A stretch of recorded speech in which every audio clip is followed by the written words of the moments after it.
Most people grow up caring about animals in some shape or form, but eating meat is also an extremely normal part of people's lives. Maybe you've watched a video about factory farming, felt guilty for a while, and then later that afternoon you had a burger for lunch. If that sounds familiar, you're not alone. This conflict is something psychologists call the meat paradox, and it's the topic of this video I want to explore. The meat paradox is a conflict between caring about animals while still choosing to eat them.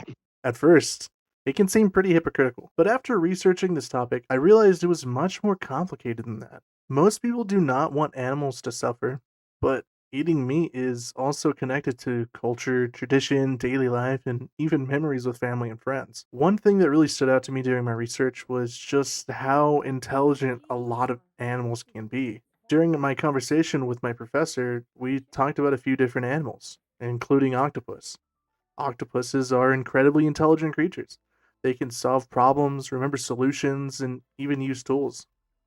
Learning about these animals like this just make it so hard to ignore the ethical questions surrounding the food we eat. If animals are capable of thinking and experiencing the world in ways we're still learning about, what responsibility do we have towards them? Researchers Steve Laguna, Brock Baston, and Nick Haslam explain that people often deal with this conflict by separating the animals from their food. Instead of thinking about the animals itself, people just focus on the meal in front of them. Their research helped me understand that it's not just an individual problem, it's something many people experience because humans can care about animals while also participating in a system where animals are used for food. Another major part of my research focused on factory farming. Large scale farming has made meat cheaper and way more available, but it's also created concerns about animal welfare and environmental impacts. These issues made me realize that the conversation should not only be about whether eating meat is right or wrong, it should also be about how we can reduce harm and make better choices. One idea that changed the way I thought about this topic was Ben Brabble's discussing the flexitarianism.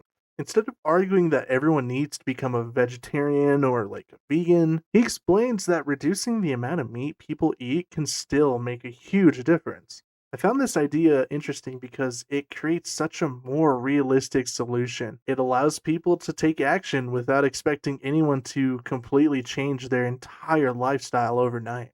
After researching this topic, I started developing my own opinion. I do not think you have to become vegan to care about animals. I don't think you're a monster for eating meat. I think people can care about animal welfare while also recognizing that eating meat is a huge part of people's lives. Instead of only making people feel guilty, I think we should help educate people and encourage realistic change that reduces unnecessary suffering. Those changes can include eating meat less often, reducing food waste, supporting farms with better animal welfare practices, or simply just learning more about where food comes from. These actions seem super small, but if enough people make more thoughtful choices, they can create a large impact. I also do not think eliminating farming completely is a simple solution. Millions of people depend on livestock farming for their jobs, and many countries rely on animal agriculture as a part of their economy. Because of this, I think the better goal is improving the way animals are treated rather than just pretending the entire system can just disappear overnight.